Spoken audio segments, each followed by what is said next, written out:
Ẹ jẹ́ á ṣàgbéyẹ̀wò ohun tó fẹ́ ṣẹlẹ̀ sí gbogbo ìràwọ̀ pátá lónìí tí ń ṣe ọjọ́ Tuesday April 14 ọdún 2026 ìtawà nínú èyí. Ẹ̀yin tẹ́ ń wò mí ẹ bá ń share fídíò yìí kó jẹ́ òwúlò àtàǹfààní fọ́pọ̀ ènìyàn. Ó kí Ọlọ́run ọba mo ṣèbò Olódùmarè. Ìbà akọ́dá ayé ìbà ṣẹ̀dá ọ̀run. Mo ṣèbà Ọ̀rúnmìlà atórí ẹni tí ò sunwọ̀n ṣe. Ẹlẹ́rìí ìpín tóun tàyàn mọ́. Ojúbọ ọkùnrin, ojúbọ obìnrin. Mo kí gbogbo ojú tó ń wò mí níbikíbi tí ẹ ti ń gbọ́ mi káàkiri àgbáńlá ayé. Ẹ̀yin tẹ́ ń wò mí ẹ bá ń share fídíò yìí lẹ́ẹ̀kan sí ẹ̀yin oníràwọ̀ iná tó kọrin yan Harris tàbí láàrin March 21 sí April 20 ọjọ́ tòní ọjọ́ tí ó dára ló jẹ́ bó tilẹ̀ jẹ́ pé ó ṣeéṣe kí ẹ fẹ́ wà moody bákan ẹ lè fẹ́ ní mood swing bákan ẹ kíyèsára pẹ̀lú kíkanra ẹ má ṣe kanra mọ́ ẹnikẹ́ni ní ọjọ́ tòní rárá. Níbi iṣẹ́ ẹ máa fẹ̀mí darí torí èròǹgbà máa sọ sí yín lọ́kàn lọ́tùn lósì. Ẹ dá èròǹgbà tí ó tọ́ mọ́ yàtọ̀ sí èròǹgbà tí ó tọ́. Ẹ jìnnà sí èròǹgbà tí ó tọ́ èròǹgbà tí ó tọ́ kan bá ń kó sí yín nínú. Ẹ máa rí búkọ̀ lẹ́sẹ̀kẹsẹ̀ pé irọ́ ẹ fẹ́ ẹ máa rí búkọ̀ lẹ́sẹ̀kẹsẹ̀. Èròǹgbà dáadáa ni kí ẹ máa rò. Ẹ fọkàn yín mọ́. Ẹ má rò pé àbí lágbájá kan ṣe nǹkan kan fún mi. Ẹ má rò sí nǹkan téèyàn ti ṣe fún yín sẹ́yìn ẹ má rò rárá lọ́jọ́ tòní kó má bàa jẹ́ kọ́jọ́ tòní slow down. Ẹ rìn oríire lọ́jọ́ tòní. Ẹ falẹ̀ mọ́ iṣẹ́ dáadáa ní ọjọ́ tòní. Bó tilẹ̀ jẹ́ pọ́jọ́ tòní ẹ máa feel spiritual bákan. Á dàbí gbà pé nǹkan sọ sí yín lọ́kàn lẹ́ẹ̀mẹwàá. Ẹ lè máa ṣiṣẹ́ lọ́wọ́ gan òun máa sọ fún yín pé lágbájá báyìí ni wàá ṣe ṣe. Lágbájá fiṣẹ́ yẹn lẹ̀. Lágbájá lọ ṣe báyìí. Nǹkan á dàbí gbà pé ó ń control yín ní ọjọ́ tòní. Ṣùgbọ́n tẹ bá rí pé control tó ń control yín yẹn ó lè tẹ́yìn lọ́rùn bóyá ó ń control yín ní lọ́nà tí ó tọ́. Ẹ wo lè jà láti rí dájú pé nǹkan yìí ò control yín lọ́nà tí ó tọ́ mọ́. Ẹ ronú jinlẹ̀ dáadáa nípa bẹ́ẹ̀ fẹ́ ṣe ọ̀rọ̀ yín. Ẹ plan ara yín dáadáa lọ́jọ́ tòní. Ṣé máa padà lọ dáadáa láàrin bẹ́ẹ̀ ṣe ń ṣiṣẹ́ lè create àkókò láti fi ṣe prayer láti fi sinmi láti fi relax kẹ bọ́lọ́run sọ̀rọ̀ kẹ gbẹ́lẹ́dàá yín mú torí prayer time yìí ó wà very important fún yín lọ́jọ́ tòní. Ó lè ràn yín lọ́wọ́ láti jagun èròǹgbà tí ó tọ́. Bẹ́ẹ̀ sì lọ́pọ̀lọpọ̀ yín lè jí làárọ̀ ìkẹ́ lálàá lóru mọ́jú kẹ lálàá tàbí kẹ padà lálàá ní àṣálẹ́ ọjọ́ tòní. Àlá tẹ́ bá lá ó ṣeéṣe kó ní ìtumọ̀ sí ìgbésí ayé yín. Ẹni ẹ jìnnà síbi táriwo bá pọ̀ sí ẹ kó má bàa ṣàkóbá fún mọ́tò yín kó má bàa bí kí ẹ fẹ́ máa kanra ju bí ó ti ṣe yẹ lọ.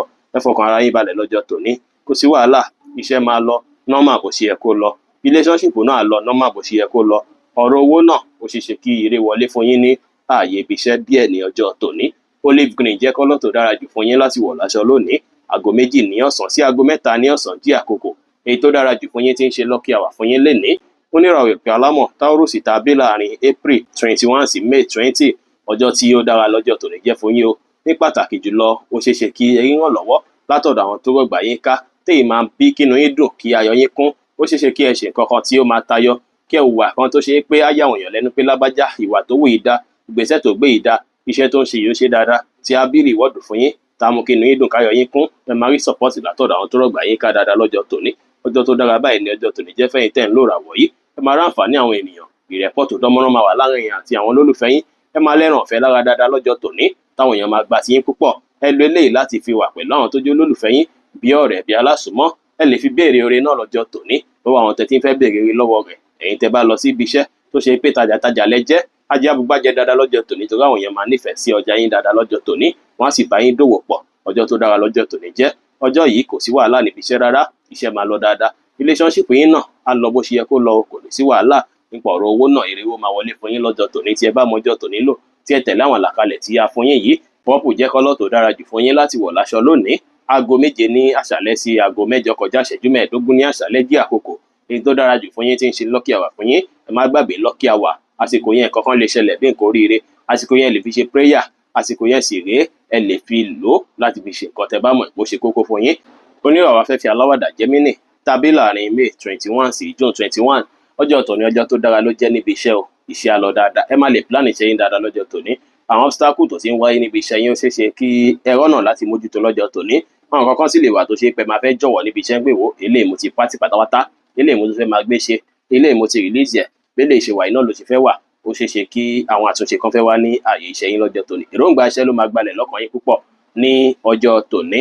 Nípa ọ̀rọ̀ iṣẹ́ yín iṣẹ́ á lọ dáadáa púpọ̀ lọ́jọ́ tòní kò ní sí wàhálà kò ní sí ìdààmú.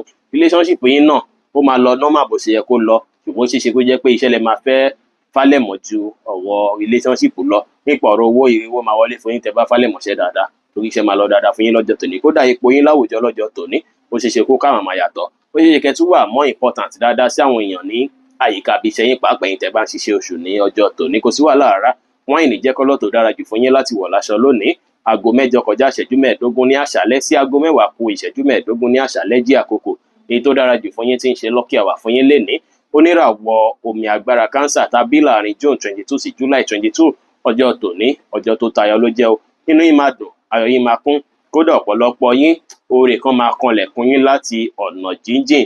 Ẹ máa ráǹfààní kan jẹ látọ̀nà jíjìn ní ọjọ́ tòní.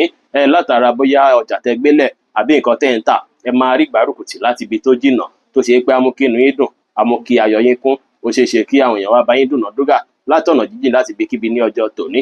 Ọjọ́ tó dára púpọ̀ lọ́jọ́ tòní jẹ́ o. Ó ṣeé ṣe kí ẹ tún gba information kan tá ràn yín lọ́wọ́, tá fún yín ní grace láti rí iṣẹ́ dáadáa ní ọjọ́ ti tòní. Ẹ lọ́jọ́ tòní dáadáa, ẹ bá àwọn èèyàn ṣe pẹ̀lú ìdùnnú àti ayọ̀ àti ìfẹ́. Èní jọjọ́ tó ṣe pé kò sí wàhálà rárá láàrin èèyàn àtàwọn tó súnmọ́ yín rárá.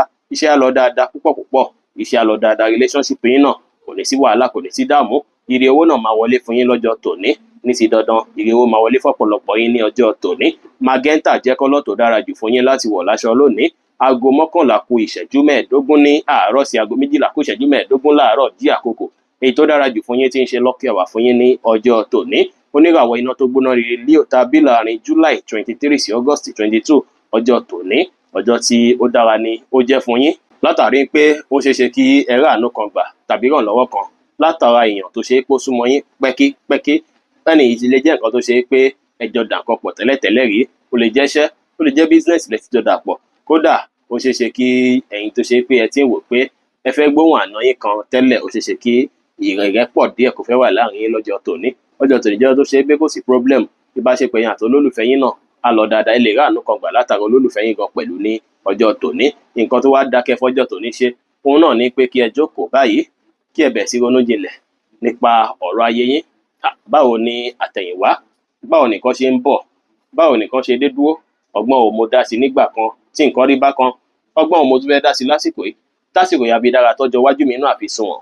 Àsìkò yìí jásìkò tó ṣe é pé ẹ ní láti ṣerú nǹkan báyìí kẹrù èròǹgbà yìí lè padà bí ire, ó lè padà bí kí ẹ mọ bí tẹ́ fẹ́ lọ, kí ẹ mọ bí tẹ́ fẹ́ takùn sí, tí èyí sì máa jẹ́ kọjọ́ tòní kí ó padà dára kí ó sì sunwọ̀n fún yín. Ọjọ́ tòní ọjọ́ tó dára ló jẹ́. Ẹ gbọ́dọ̀ lẹ́ẹ̀fẹ́ ní dá nǹkan pọ̀ pẹ̀lú èèyàn rárá o. Ẹ má dá business pọ̀ pẹ̀lú èèyàn rárá. Ṣùgbọ́n ẹ lè ra àǹfààní lọ́wọ́ èèyàn, ẹ lè béèrè nǹkan lọ́wọ́ èèyàn tọ́lọ́run bá ṣe ó ṣeé ṣe kí ẹ ráàánú yẹn gbà ní ọjọ́ tòní. Iṣẹ́ á lọ dáadáa níwọ̀nba bó ṣe yẹ kó lọ. Relationship yẹn á lọ dáadáa níwọ̀n bó ṣe yẹ kó lọ. Ire owó ṣeé ṣe kó wọlé fún yín lénìí. Aago 3 kù ìṣẹ́jú 10 ní ọ̀sán sí aago 4 kù ìṣẹ́jú 10 ní ọ̀sán jí àkókò èyí tó dára jù fún yín tí ń ṣe lucky hour fún yín lénìí tí kọ́lọ̀ rẹ́ẹ̀dì sì jẹ́ kọ́lọ̀ èyí tó dára jù fún yín láti wọ̀ láṣọ ní ọjọ́ tòní. Oníràwọ̀ ìpẹ̀ funfun Virgo tàbí láàrin August 23 sí September 22 ọjọ́ tòní ọjọ́ tó dára ló jẹ́. Látàrí pé ìbáṣepọ̀ yín àti olólùfẹ́ yín á dùn, á dánmọ́rán, á tòrò alárinrin dáadáa. Ìfẹ́ máa wáyé láàrin èèyàn àti olólùfẹ́ yín dáadáa. Nǹkan tó bá dà bí mímí ọkàn tẹ́lẹ̀tẹ́lẹ̀ ó ṣeé ṣe kí gbogbo ẹ̀ kí ó yanjú ní àsìkò yìí kí ìfẹ́ yín àti olólùfẹ́ yín tún wọnú ara sí dáadáa lọ́jọ́ tòní. Ọjọ́ tó tayọ lọ́jọ́ tòní jẹ́ fẹ́yìn tẹ́ ń lò ràwọ̀ yìí. Ó dára kẹ́ fi wà pẹ̀lú olólùfẹ́ yín, ó dára kẹ́ gbóhùn wọn tó bá ṣe pọ́ wà lọ́nà jíjìn sí yín, ó dára kẹ́ ṣe dáadáa sí wọn lọ́jọ́ tòní. Kẹ́ ṣe àwọn nǹkan tá mú kí inú wọn dùn, tó bá gba láti surprise wọn, ó sì ṣeéṣe náà olólùfẹ́ yín náà ṣe nǹkan tí á mú kí inú yín dùn kí ayọ̀ yín kún náà ní ọjọ́ tòní. Ọjọ́ ìdára púpọ̀ ní ààyè ìṣẹ́gun àwọn èèyàn máa gba ti yín, níbikíbi àwọn èèyàn máa gba ti yín. Ire owó ṣeéṣe kó wọlé fún yín náà lọ́jọ́ tòní pẹ̀lú iṣẹ́ yín náà lọ dáadáa. Kò ní sí wàhálà, kò ní sí ìdààmú. Deep pink jẹ́ kọ́lọ̀ tó dára jù fún yín láti wọ̀ láṣọ lónìí. Aago 5 ní ìrọ̀lẹ́ sí aago 6 ní ìrọ̀lẹ́ jí àkókò èyí tó dára jù fún yín tí ń ṣe lucky hour fún yín lénìí. Ẹ̀yin tẹ́ ń wò mí ẹ bá ń share fídíò yìí ṣáájú kí n tó tẹ̀síwájú kí n tó bọ́ sórí ìràwọ̀ Libra. Ẹ bá mi lọ sórí YouTube wa, ẹ̀bẹ̀ lábẹ́ arawọ́ ẹ̀bẹ̀ sí yín. Bẹ́ẹ̀ ṣe ń wò ń bí dátà tẹ́ fi ń wò ń bí náà lẹ́ fi wò ní YouTube. Ẹ bá wa wò ní YouTube wa. Àwọn fídíò yìí náà là ń post YouTube lọ́tùn lósì. Tẹ́ bá sì subscribe sí YouTube wa, wọ́n á máa gbé notification wá nígbàkigbà tá a bá post fídíò tí èyí sì máa jẹ́ fast track fún yín láti tètè máa mọ̀ nípa ti post fídíò yìí. Ẹ lọ follow wa lórí YouTube. Ìṣẹ̀dá TV ó wà lórí YouTube. Ẹ lọ follow wa níbẹ̀ torí ti Ọlọ́run ọba. Àdúrà gbogbo wa ló máa gbọ̀kàn wa ló máa balẹ̀. Àwa náà ní ṣe lásán láṣẹ Èdùmàrè. Nípa ẹ̀yin oníràwọ̀ Libra afẹ́fẹ́ má rí mi fín ọjọ́ tòní ọjọ́ tí ó dára ló jẹ́ ní ibi iṣẹ́. Ẹ máa fẹ́ ṣiṣẹ́ kárakára. Títẹpámọ́ṣẹ́ yìí ó ṣeé ṣe kí ó bí àǹfààní kó béèrè fún yín dáadáa láàyè iṣẹ́. Iṣẹ́ á lọ dáadáa lè ní tẹ́ bá fálẹ̀ mọ́ṣẹ́. Ó ṣeé ṣe kí ẹ láwọn kankan tí ẹ fẹ́ yọ kúrò lórí iṣẹ́ yín, àbáwọn kankan tẹ́ fẹ́ pàtì, àbáwọn kankan tẹ́ fẹ́ fi kún. Àwọn yìí nílẹ̀ máa fi ṣe àwọn ètò àwọn nǹkan yẹn. Bẹ́ẹ̀ sì lẹ́yìn tẹ́ bá wà nílé náà, àtúnṣe náà lẹ́ẹ̀ máa ṣe ní ọjọ́ tòní lórí pé kí nǹkan lè dá ẹ̀ máa ṣàṣàyàn ẹ máa ṣàṣàrò, ẹ máa ṣàpérò lórí báyé ń ṣe fẹ́ dá, bí iṣẹ́ yín ṣe fẹ́ lọ dáadáa, báwọn kan tẹ̀ ń ṣe lójoojúmọ́ bóyá fẹ́ lọ dáadáa lẹ́ẹ̀ máa ṣe àpérò lórí rẹ̀ tó ṣe pé tẹ bá ṣe yìí á jẹ́ kí ọjọ́ tòní kí ó dára. Ní ti relationship ẹ lè má ráyè relationship rẹpẹtẹ púpọ̀ dàbí alára lọ́jọ́ tòní. Nípa ọ̀rọ̀ iṣẹ́ yín, iṣẹ́ á lọ dáadáa, ire owó sì ṣeéṣe kó wọlé fún yín lẹ́yìn tẹpátẹpá mọ́ṣẹ́ dáadáa lọ́jọ́ tòní. Brown jẹ́ kọ́lọ̀ tó dára jù fún yín láti wọ̀ láṣọ lónìí. Aago 7:09 ní àárọ̀ sí aago 8:10 láàárọ̀ jí àkókò èyí tó dára jù fún yín tí ń ṣe lucky hour fún yín lénìí. Ẹ̀yin oníràwọ̀ omi tútù Scorpio tàbí láàrin October 23 sí November 22 ọjọ́ tòní ọjọ́ tí ó dára púpọ̀ púpọ̀ òun ló jẹ́ fún yín o. Nǹkan ọ̀dùnnú tẹ́ máa rí lè ní alẹ́ kẹ̀kẹ́ ẹ máa rí dùnú ẹ máa ráyọ̀. Bó ṣe ṣe kí ohun tí ẹ ti ń retí látọjọ́ pípẹ́ kó fẹ́ kílìkì ní àsìkò yìí tàbí kí inú yín dùn tàbí kí ayọ̀ yín kún.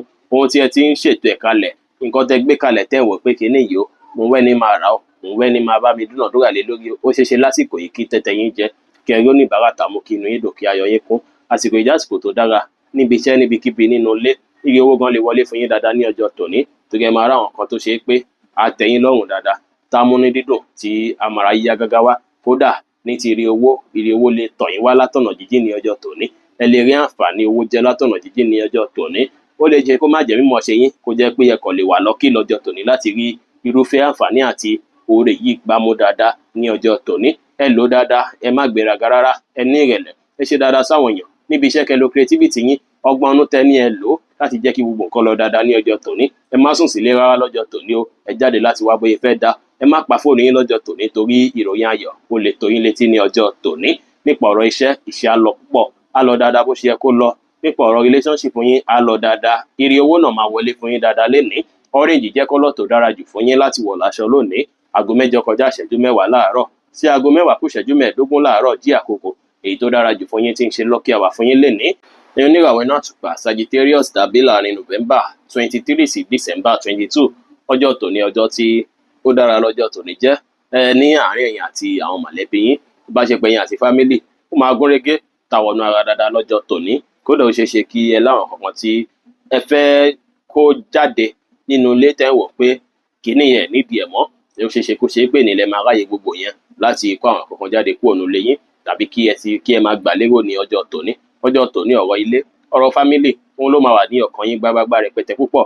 Ó ṣeé ṣe kó ṣe pé family kan lè nílò support yín gan lọ́jọ́ tòní tó ṣe pé tẹ́ bá nípá láti ṣe fún wọn, ẹ ṣe fún wọn. Tó bá jẹ́ advice lọ nílò, ẹ fún wọn lámọ̀ràn mọ́, tẹ́ bá fún wọn ó máa ràn wọ́n lọ́wọ́ dáadáa ní ọjọ́ tòní. Tó bá dẹ̀ pé iye owó náà ni tẹ́ bá láǹfààní láti ṣe fún wọn, ẹ ṣe fún wọn níwọ̀nba tí ẹ bá ní agbára. Ọ̀rọ̀ family ló máa gbalẹ̀ ní ọkàn yín rẹpẹtẹ ní ọjọ́ tòní. Issue tó bá dẹ̀ ti ń wáyé inú family ó ṣeé ṣe kó jásìkò yẹn ni gbogbo ẹ̀ máa ní ìyànjú dáadáa púpọ̀ ọjọ́ tòní. Lọ́rọ̀ iṣẹ́ kò sí wàhálà, ẹ má jẹ́ kí ọ̀rọ̀ ti family kó ṣàkóbá fún iṣẹ́. Ẹ fálẹ̀ mọ́ṣẹ́ dáadáa lọ́jọ́ tòní kẹ́ lè rí gbámú.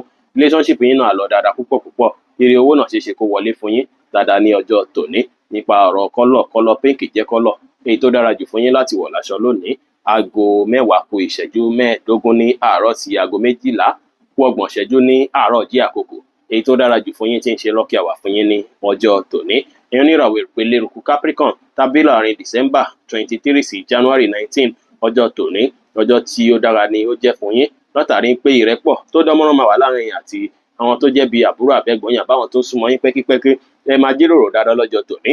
Ọ̀rọ̀ ẹnu yín máa pọ̀ púpọ̀ lọ́jọ́ tòní. Ẹ máa fẹ́ rojọ́, tẹ́ bá fẹ́ rojọ́ gan èèyàn máa fẹ́ wá bá yín rojọ́ lọ́jọ́ tòní. Ẹ máa fẹ́ rojọ́ dáadáa lọ́jọ́ tòní.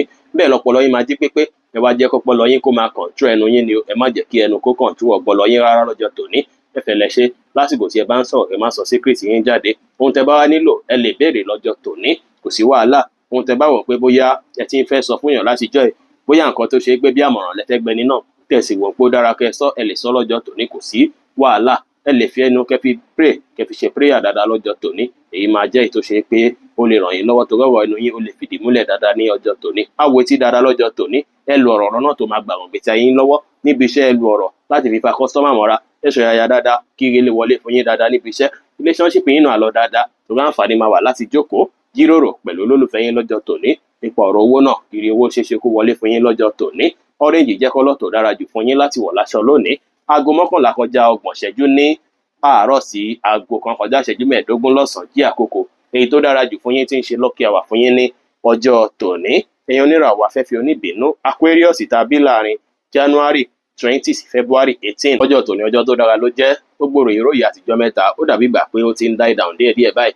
gbogbo nǹkan tẹ́ gbé sórí látijọ́ ìgbé báwo ìfẹ́ ṣe ọ̀nà wo lẹ fẹ́ gbé gbà tẹ́tí ń fẹ́ máa kanra bákan bákan látijọ́ mẹ́ta ó ṣe ṣe kí gbogbo ẹ̀ kí ó rọrùn látijọ́ ẹ̀ kí ẹ̀ mọ̀nà àbáyọ sáwọn ìṣòro kọ̀ọ̀kan bẹ́ẹ̀ sì lọ́jọ́ tòní ẹ̀ máa fẹ́ falẹ̀ mọ́ bẹ́ẹ̀ fẹ́ rí owó ẹ̀ ń fowó ṣàwọn kankan lọ́wọ́lọ́wọ́ tàbí kó ṣe pẹ́ ní lówó fáwọn kankan lọ́wọ́lọ́wọ́ ó lè jẹ́ property kan ó lè jẹ́ nǹkan nìkan lẹ̀ ń kówó lé lórí lọ́wọ́ lásìkò yìí jásìkò tó ṣe é pé ẹ máa fẹ́ falẹ̀ mọ́ bí iye owó ṣe fẹ́ wọlé dáadáa láti fi mójútó àwọn nǹkan yẹn púpọ̀ iye owó sì máa padà wọlé fún yín tẹ́ bá falẹ̀ mọ́ dáadáa ní ọjọ́ tòní kò sí wàhálà ara lọ́jọ́ tòní ẹ ṣàtẹpá mọ́ṣẹ́ ẹ má ráyè kankan rárá ó ṣeé ṣe káwọn ọ̀rẹ́ fẹ́ nídìí yín distraction lè fẹ́ wáyé ṣùgbọ́n ẹ má fàyè gbà rárá ẹ falẹ̀ mọ́ṣẹ́ ẹ falẹ̀ mọ́ náà tí owó lè gbà wọlé fún yín àǹfààní máa sílẹ̀ o ṣùgbọ́n títẹpá mọ́ṣẹ́ yín òun ló fẹ́ bí ire owó fún yín ní àsìkò yìí tí ẹ bá falẹ̀ mọ́ṣẹ́ nípa ọ̀rọ̀ iṣẹ́ á lọ dáadáa relationship yín náà á lọ dáadáa ire owó ṣeéṣe kó wọlé fún yín ìyẹn tẹ́ bá falẹ̀ mọ́ṣẹ́ torí kò fi bẹ́ẹ̀ sí àyà ṣàǹsì rẹpẹtẹ ń pé lẹ́ni o owó ńlá kan fẹ́ wọlé ṣùgbọ́n ẹ falẹ̀ mọ́ṣẹ́ dáadáa kí ire owó lè wọlé fún yín brown jẹ́ kọ́lọ́ tó dára jù fún yín láti wọ̀ láṣọ lónìí aago kan kọjá ìṣẹ́jú mẹ́ẹ̀ẹ́dógún ní ọ̀sán sí aago mẹ́ta kù ìṣẹ́jú mẹ́wàá ní ọ̀sán jẹ́ àkókò èyí tó dára jù fún yín tí ń ṣe lucky hour fún yín lénìí oníràwọ̀ omi tí kì í ru Pisces tàbí láàrin February 19 sí March 20 ẹ̀yìn là ń dá ẹ̀yìn là ń rú ọjọ́ tòní ọjọ́ tí ó dára púpọ̀ òun ni ó jẹ́ ọjọ́ tó ṣe é pé ẹ máa ríre gbámú dáadáa ìrẹ́pọ̀ máa wà fún yín láàrin ẹ̀yin àtàwọn tó súnmọ́ yín rẹpẹtẹ ọjọ́ tòní sì rèé ire owó máa wọlé fún yín níbi nǹkan tí ẹ bá gbé kalẹ̀ níbi nǹkan tí ẹ bá fúnra lára yín gbé kalẹ̀ bóyá iṣẹ́ kan lẹ ẹ̀yin tẹ̀ ń ṣiṣẹ́ àdáni tó yẹ pé iṣẹ́ ọwọ́ tí yín gangan lẹ̀ ń ṣe ẹ máa rí ṣe dáadáa lọ́jọ́ tòní o ẹ̀yin tẹ̀ ń ṣiṣẹ́ oṣù náà ẹ máa rí ṣe tẹ́ bá lè lo àwọn ẹ̀dí àtẹ ní lọ́pọlọ tẹ́ fi gbé nǹkan kalẹ̀ níbi iṣẹ́ ìfàlẹ̀mọ́ ọkàn yín níbi iṣẹ́ á bí kẹdà bí ọba níbi iṣẹ́ tó ṣe pé wọ́n máa gbóríyìn fún yín fún iṣẹ́ takuntakun tàbí kọ́kọ́ déédéé máa wòyìn pé lágbájá ìmọ̀ ń wọ́ọ̀ṣì bó ṣe ń ṣiṣẹ́ kí promotion wá wáyé fún yín ní àwọn ọjọ́ tí a ṣì ń wò lọ́ọ̀kan yìí kọ́ ní sínú pé lágbájá ìmọ̀ láìkí bó ṣe ń ṣe máa sì padà rìwọ́ọ̀dù ẹ̀ ṣe dáadáa níbi iṣẹ́ lọ́jọ́ tòní àwọn èèyàn máa nífẹ̀ẹ́ yín púpọ̀ àwọn èèyàn máa fẹ́ràn yín dáadáa lọ́jọ́ tòní ire lè wọlé fún yín láti ibikíbi ní ọjọ́ tòní pàápàá ẹ rí dájú pé wà ní ìdùnnú ẹ wà láyọ̀ lásìkò tí ẹ bá ń ṣiṣẹ́ lọ́wọ́ èyí máa béèrè abowó abẹ́ àǹfààní fún yín dáadáa ní ọjọ́ tòní ẹ má kanra mẹ́nikẹ́ni ẹ kó gbogbo èèyàn mọ́ra gbogbo èèyàn ní kẹjẹ́ kó jẹ́ tiyín ẹ má ní kíníkíní ẹnì kankan lọ́kàn lọ́jọ́ tòní ẹ free dáadáa ìrẹ́pọ̀ tó dánmọ́rán máa wà fún yín kódà gan ó ṣeé ṣe kí ẹni tó dàbí àbúrò àbí ẹ̀gbọ́n kó support yín lọ́jọ́ tòní kó ṣe nǹkan tá mú kí inú yín dùn káyọ̀ yín kún ọjọ́ tó dára lọ́jọ́ tòní jẹ́ fún ẹ̀yin tí ẹ̀ ń lò ràwọ̀ Pisces yìí nípa ọ̀rọ̀ iṣẹ́ yín á lọ dáadáa lọ sòsé relationship yín náà á perfect nípa ọ̀rọ̀ owó ire owó máa wọlé fún yín lénìí o rẹ́ẹ̀dì jẹ́ kọ́lọ́ tó dára jù fún yín láti wọ̀ láṣọ lónìí aago 3 kù ìṣẹ́jú 10 ní ọ̀sán sí aago 4 kọjá 30 ìṣẹ́jú ní ìrọ̀lẹ́ jí àkókò èyí tó dára jù fún yín tí ń ṣe lucky hour fún yín lénìí bí ó ṣe jẹ́ nìyẹn fún gbogbo orúfẹ́ ìràwọ̀ méjìlá tó wà pátá ẹ̀yin tẹ́ ń wò mí pátá ẹ má gbàgbé pé Ọlọ́run bo Olódùmarè nìkan lọ́ba tó ní ìmọ̀ jùlọ ẹ̀yin tẹ́ fẹ́ ṣèwádìí onírúurú láǹfààní àti kàn sí wa ní WhatsApp 09033897161 ire gbogbo ajẹ́ tiwa lónìí lọ́sẹ̀ yìí lóṣù yìí àti ní gbogbo ọjọ́ ayé wa láṣẹ Ìdùmarè ire o.